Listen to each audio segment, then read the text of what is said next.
Price move जो आया है वो निफ्टी आईटी की तरफ से आता हुआ दिखाई दिया, और यहाँ पर विप्रो स्पेशली हमने देखा है नतीजे कमजोर, गाइडेंस इनफैक्ट खराब, -1 से -3% की गाइडेंस इन्होंने दी है। अब क्या कारण है कि आउटलुक इतना नेगेटिव है? हमारे साथ कंपनी के प्रेसिडेंट और सीएफओ जतिन दलाल हमारे साथ जुड़ गए हैं। जतिन, क्लियरली आपने कहा है कि -1 से -3% की गाइडेंस रहेगी, लेकिन यहाँ से आगे किस तरह की स्थिति उभर कर आ रही है ओवरऑल बिजनेस में? क्या आपको लग रहा है कि परहैप्स इस पेन के बाद ग्रोथ अपॉर्चुनिटीज रहेंगी?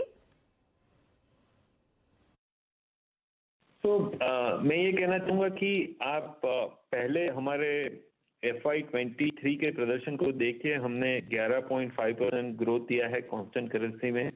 हमारा जो ऑपरेटिंग प्रॉफिट है वो भी ईयर ऑन ईयर इंक्रीज है। We have given highest ever operating profit of $1.7 billion.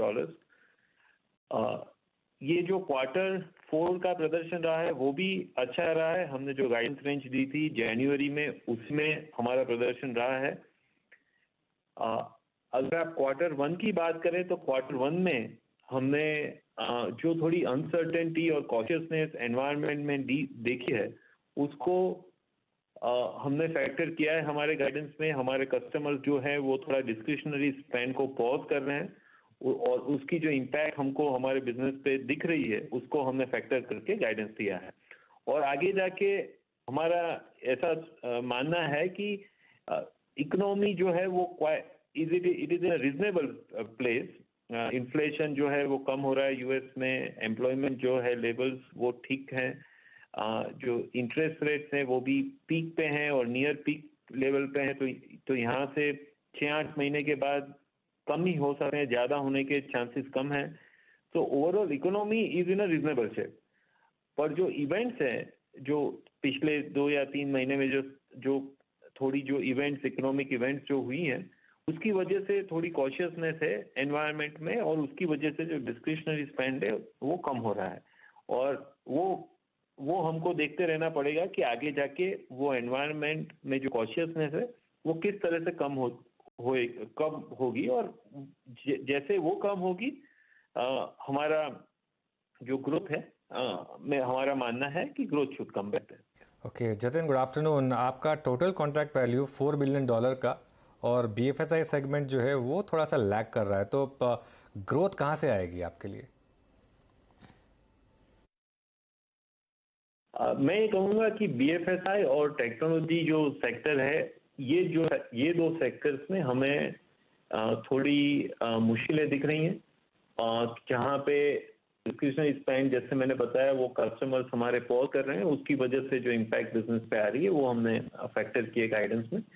पर बाकी जो हमारे सेक्टर्स है वो उनकी जो परिस्थिति है वो काफी ठीक ठाक है। अगर आप देखिए एनर्जी और यूटिलिटी, उसमें काफी अच्छा प्रदर्शन हमारा रहेगा, और वहां पे हमको काफी अच्छा आउटलुक भी दिख रहा है बिजनेस के लिए।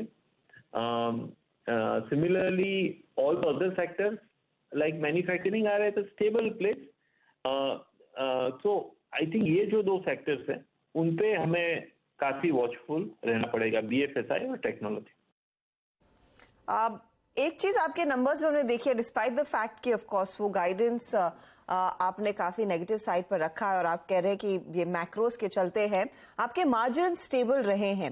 TCV पर भी आपने अभी अभी टिप्पणी की, यहां से आगे फिर मार्जिन के और बेहतर होने के आसार है despite all these macro headwinds, considering इस पेनफुल क्वार्टर में भी आपने मार्जिन को थोड़ा सा मेंटेन कर लिया?